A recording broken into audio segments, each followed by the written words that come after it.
U ovom kratkom videu ću vam pokazati kako značajno ubrzati klijanje sjemena i rast biljaka. Proces je izuzetno jednostavan, a potrebna su vam samo dva sastojka koja sigurno već imate kod kuće.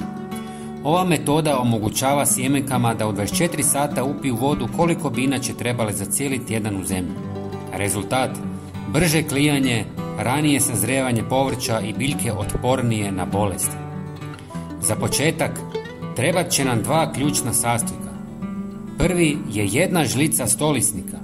Ova biljka prirodno potiče klijanje, jača razvoj korijena i osigurava antioksidativnu zaštitu biljkama u ranoj fazi razvoja. Ako nemate stolisnik, možete koristiti koprivu. Ona je jednako korisna. Drugi sastojak je jedna žlica kamilice.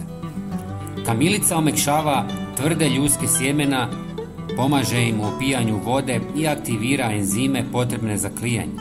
Osim toga, sprječava moguće infekcije na sjemenkama, čime doprinosi zdravijem razvoju biljaka.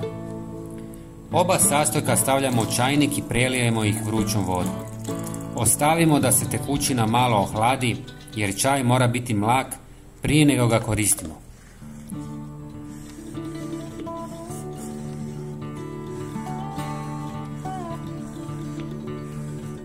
Sjemenke stavljamo u staklenu posudu i prelijemo pripremljenim čajem, pazeći da temperatura nije previsoka.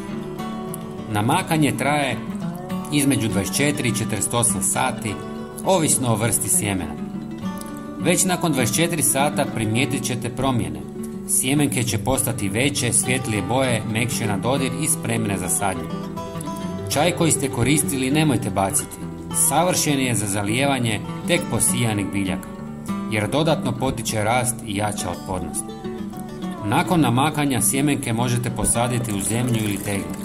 Ova jednostavna metoda dovest će vam brže klijanje i zdravije biljke otpornije na bolesti.